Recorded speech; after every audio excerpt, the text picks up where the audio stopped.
Important একটি timing video নিয়ে আবারও আপনাদের সামনে হাজির হলাম। তো ডিয়ার অডিয়েন্স, আজকে আমরা আপনাদেরকে দেখাবো ব্রাদার KE438F এই মডেলের বারটেক সুইং মেশিনের কিভাবে নিডল বার হাইট পজিশন করবেন, কিভাবে শেডেল টাইমিং করবেন, কিভাবে ক্যারিয়ার টাইমিং করবেন এবং রিয়াজ বডির যে অ্যাডজাস্টমেন্ট সেগুলো আপনাদেরকে দেখাবো। তা আমার এই ভিডিওটি শুরু থেকে শেষ পর্যন্ত মনোযোগ সহকারে দেখতে থাকুন এবং কি জেনে নিন বারটেক সুইং মেশিনের কিভাবে নিডল এবং শেডেল টাইমিং করতে হয়। তো ডিয়ার অডিয়েন্স, আমরা আপনাদেরকে একদম খোলামেলা প্রত্যেকটা পার্ট আলাদা আলাদা করে দেখাবো। আপনারা একটু মনোযোগ সহকারে দেখলে বুঝতে পারবেন যে কীভাবে বারটেক মেশিনের টাইমিংগুলো করে নিতে হয়। তো আপনারা দেখতে পাচ্ছেন যে আমাদের যে ক্যারিয়ার, এই ক্যারিয়ারের টাইমিংটি কিন্তু একদম ফুল আউট করা, অর্থাৎ ক্যারিয়ারটি ফুল আউট অবস্থায় আছে। তো এটাকে আমরা কিভাবে আমাদের শেডেল টাইমিং করার জন্য উপযোগী আমরা করে নেব। আমরা শেডেল লাগানো ছাড়াই এই ক্যারিয়ার থেকেই অলরেডি শেডেল টাইমিং করে নিতে পারবো। তো সেই জন্য আমাদেরকে নিডল বারটি ফুল ডাউন করে নিতে হবে। ডাউন করার পর আমাদেরকে ক্যারিয়ারের যে স্ক্রুটি আছে সেই স্ক্রুটি উপরের অংশে রাখতে হবে, তাহলে ক্যারিয়ারের এক সাইডটা আমাদের নিডলের কাছাকাছি চলে আসবে। এখন আমরা এই মেশিনের নিডল বার যে হাইট, আমরা নিডল বার কতটুকু রাখবো, মানে কতটুকু নিচে থাকবে, কতটুকু উপরে রাখতে হবে, একদম পারফেক্ট যেখানে রাখতে হবে সেটাই আমাদেরকে দেখাবো। তো এখানে অনেক মেশিনে নিডল বারে মার্ক করা থাকে, তো আমরা মার্ক দেখে করব না, কারণ অনেক সময় এই মেশিনের যে বার বুশ, এই বার বুশ সেন্স করলে কিন্তু এই মার্কটা লড়ে যায়, তখন সেই ক্ষেত্রে কিন্তু আমরা এই মার্ক ফলো করলে আমাদের এই টাইমিংটা হবে না। তাই আমরা ক্যারিয়ার থেকে যে টাইমিংটা করতে হয় সেই টাইমিংটা করে দেখাবো। তো এখন আপনারা দেখতে পাচ্ছেন যে আমরা নিডল বারের স্ক্রুটি লুজ করার পর আমরা নিডল বার নিচে নামাইতে পারতেছি, উপরে উঠাইতে পারতেছি।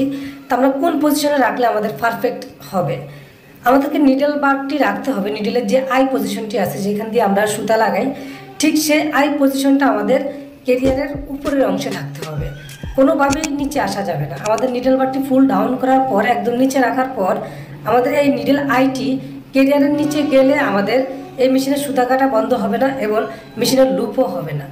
তাই আমরা ক্যারিয়ারের 1 mm থেকে 1.5 mm উপরে রাখবো। আমি আরেকটি নিডল দিয়ে আপনাদেরকে দেখানোর চেষ্টা করতেছি। আপনারা দেখতে পাচ্ছেন যে ছিদ্রটি আছে, এই ছিদ্রের 1 থেকে 1.5 mm নিচে আমাদের ক্যারিয়ারটি থাকতে হবে। এবং আমরা যখন টাইমিংটি করব তখন সেক্ষেত্রে নিডল আই থেকে 1 থেকে 1.5 mm উপর দিয়ে আমাদের শেডেল টাইমিংটি করব। তো ডিয়ার অডিয়েন্স, আপনারা দেখতে পাচ্ছেন যে আমরা যখন ক্যারিয়ার টাইমিংটি করতেছি অটোমেটিকলি কিন্তু আমাদের শেডেল টাইমিংটি লাস্টের দিকে মিলে যাবে। তো আমরা ক্যারিয়ারের 1 থেকে 1.5 mm উপরে রেখে আমরা নিডল বারের স্ক্রুটি ফুল টাইট করে দিলাম।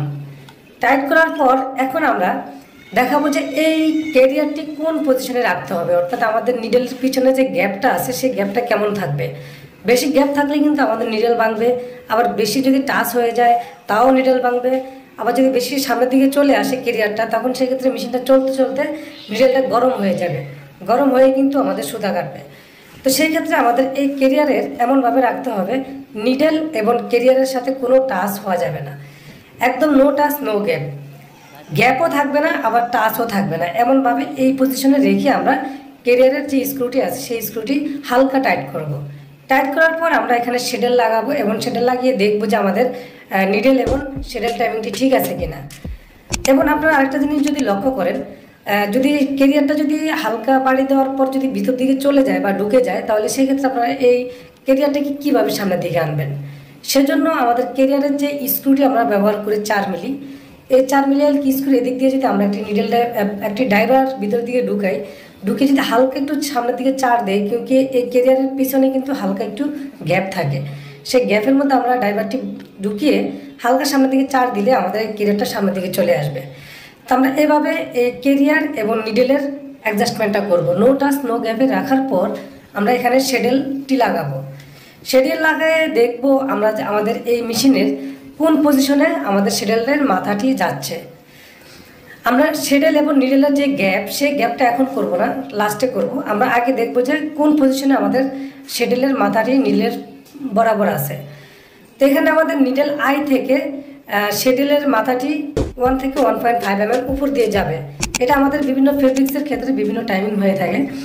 তো আমি আমাদের এই মেশিনে একটি পাতলা ফেব্রিক্স ব্যবহার করব, তাই একটু শর্ট টাইমিং করলাম। করার পর আমরা এই মেশিনের যেই ক্যারিয়ারের স্ক্রুটি আছে সেই স্ক্রুটি আমরা টাইট করে দেব।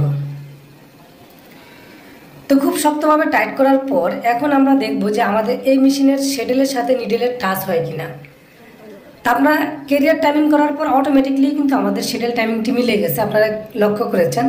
তো এইভাবে আপনারা কেরিয়ার এবং শিডিউল টাইমিংগুলো করবেন। এখন আপনারা দেখতে পাচ্ছেন যে আমাদের শিডিউলের পিছন দিয়ে কিন্তু অনেকটা গ্যাপ আছে। এরকম গ্যাপ থাকলে কিন্তু আমাদের মেশিনের সেলাই ধরবে না, কারণ আমাদের মেশিনের নিডেলটি নামার পরে যখন আস্তে আস্তে উপর দিকে উঠে তখন কিন্তু নিডেলের পিছন দিকে সুতাটা হালকা লুপ হয়, অর্থাৎ একটু বাজ হয়ে একটু গ্যাপ ডিমের মতো হয়, তখন কিন্তু শিডিউলটা গিয়ে ওই লুপের ভিতরে ঢুকে। তো এখানে যদি এতটুকু গ্যাপ থাকে তাহলে সেই ক্ষেত্রে আমাদের এই লুপটা হবে না। তাই আমাদেরকে কী করতে হবে, এখানে 3 মিলি এলকি স্ক্রুটা লুজ করে আমি যে ড্রাইভারটা ঘোরাচ্ছি এই ড্রাইভারটা যদি ঘুরাই তাহলে সেক্ষেত্রে আমাদের পুরো রিয়াজ বডিটা সামনে এবং পিছন দিকে আপ ডাউন করবে।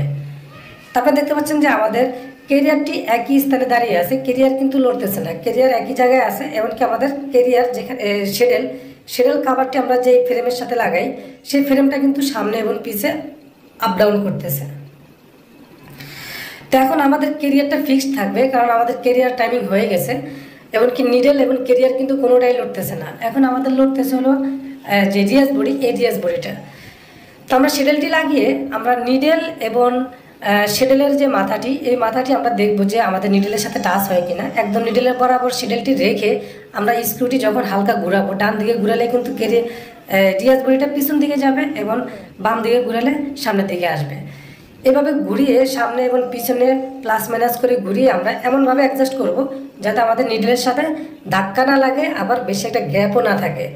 নো টাচ নো গ্যাপ এমনভাবে যাবে আমাদের শিডিউলের মাথাটি নিডেলের সাথে কোনোভাবেই টাচ হবে না এবং কোনোভাবেই আবার গ্যাপ থাকবে না।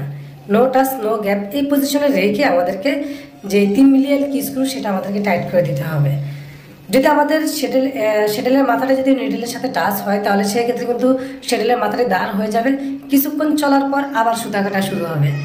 তাই আমি সাজেস্ট করবো আপনারা একুরেটভাবে টাইমিং করবেন, তাহলে সেই ক্ষেত্রে আপনাদের শিডিউল এবং কেরিয়ার দুটাই সেফ থাকবে, এমনকি নিডেলটাও অনেক সেফ থাকবে।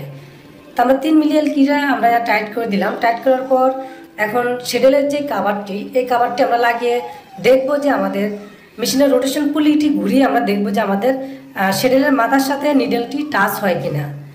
যদি টাচ হয় তাহলে কিন্তু আমাদেরকে আবারও এই পুরো যে রিয়াজ বইটা সেই রিয়াজ বইটা পিছন দিকে নিতে হবে। তো এখন চেক করার পর যদি দেখি যে আমাদের নিডেলের সাথে এই যে শিডিউল, এই শিডিউলটি যদি টাচ না হয় এমনকি গ্যাপ না থাকে, নো টাচ নো গ্যাপ আমরা যেভাবে টাইমিংটা করেছিলাম সেভাবে যদি থাকে তাহলে আমাদের মেশিনের টাইমিংটা ওকে হয়ে যাবে। তো আপনাদের কাছে রিকোয়েস্ট, আপনারা প্রত্যেকটা টাইমিং হওয়ার পর আপনারা একুরেটভাবে স্ক্রুগুলো টাইট করে দেবেন। তো এখন আমরা আপনাদেরকে সুতা লাগিয়ে আপনাদেরকে মেশিনে সেলাই করে দেখাবো। আর আরেকটি বিষয়, আমার এই ভিডিও যদি আপনাদের কাছে ভালো লেগে থাকে তাহলে অবশ্যই একটি লাইক করে দিবেন এবং আপনাদের যে কোনো মতামত আমার এই ভিডিওর নিচে কমেন্ট বক্সে জানিয়ে যাবেন। এবং আমার এই চ্যানেলে ফ্ল্যাট সিমার সুইং মেশিনের কিছু সেমিনার প্রোগ্রাম এমনকি টাইমিং ভিডিও আমরা করেছি। আপনি যদি ফ্ল্যাট সিমার সুইং মেশিন সম্পর্কে জানতে চান তাহলে অবশ্যই আমার এই চ্যানেলের প্লেলিস্টে গিয়ে সেই ভিডিওগুলো দেখে নেবেন। আর আপনারা কোন ধরনের ভিডিও চান অবশ্যই আমাদেরকে কমেন্টের মাধ্যমে জানিয়ে যাবেন, আর আমাদের ভিডিওগুলো সম্পর্কে আপনাদের যে কোনো মতামত জানাবেন। আর আপনি যদি আমার চ্যানেলে নতুন হয়ে থাকেন তাহলে অবশ্যই আমার চ্যানেলটি সাবস্ক্রাইব করে রাখবেন এই ধরনের নিত্য নতুন ভিডিও নেক্সট টাইম পাওয়ার জন্য। আর যদি সাবস্ক্রাইব না করে থাকেন তাহলে এই ভিডিওগুলো আমরা পরবর্তীতে যে ভিডিওগুলো আপলোড করব সেগুলো আপনারা আর পাবেন না। তো ডিয়ার অডিয়েন্স, আমরা এখন সুতা লাগিয়ে আপনাদেরকে সেলাই করে দেখাবো এবং এই মেশিনের যে আরও বিস্তারিত প্রোগ্রামিং ভিডিও এবং অনেক প্রোগ্রাম ভিডিও, এই মডেলে কিন্তু অনেক প্রোগ্রাম যা আপনাকে 2-1 ঘন্টাও দেখিয়ে শেষ করতে পারবো না। তো আপনাদেরকে আমরা এই বারটেক সুইং মেশিনের কিছু প্রোগ্রামিং ভিডিও ইরো লিস্ট আমরা আমাদের প্লেলিস্টে রেখেছি। বারটেক নামে একটি প্লেলিস্ট আছে, সেখান থেকে আপনারা দেখে নিতে পারবেন। তো ডিয়ার অডিয়েন্স, আর ভিডিওটি যদি ভালো লেগে থাকে অবশ্যই একটি লাইক করবেন এবং আপনাদের ফেসবুক অথবা যে কোনো ফ্রেন্ড সার্কেল তাদের মাঝে শেয়ার করে দেবেন, তাহলে তারাও এই মেশিন সম্পর্কে জানতে পারবে এবং কি বুঝতে পারবে। তো ডিয়ার অডিয়েন্স, আমরা এখন একটি কাপড় নিয়ে নিলাম, এখন আমরা মেশিনটাকে সেলাই করব। আপনারা দেখতে পাচ্ছেন যে আমাদের মেশিনের টাইমিংটি একুরেটভাবে আছে, একদম খুব সুন্দরভাবে সেলাই হচ্ছে এবং কি কোনো সুতা কাটতেছে না, কোনো ঝামেলা নেই। তো ডিয়ার অডিয়েন্স, এই নিয়মে আপনারা শুধু ব্রাদার না, জুকি অথবা যে কোনো ব্র্যান্ডের বারটেক সুইং মেশিন আপনারা এইভাবে টাইমিং করতে পারবেন, কোনো অসুবিধা হবে না। তা আমি যেভাবে আপনাদেরকে নিডেল বার হাইট পজিশন দেখিয়েছিলাম এভাবে রাখবেন এবং যেভাবে শিডিউল টাইমিং করেছিলাম ঠিক এভাবে যদি শিডিউল টাইমিং করেন আশা করি আপনাদের মেশিনে কোনো সমস্যা থাকবে না। তো ডিয়ার অডিয়েন্স, আজকের কথা বাড়াবো না, আমার এই ভিডিওতে ভালো লেগে থাকে তাহলে অবশ্যই একটি লাইক করে দেবেন। আর আর দেখা করবো পরবর্তী কোনো এক ভিডিও নিয়ে। সে পর্যন্ত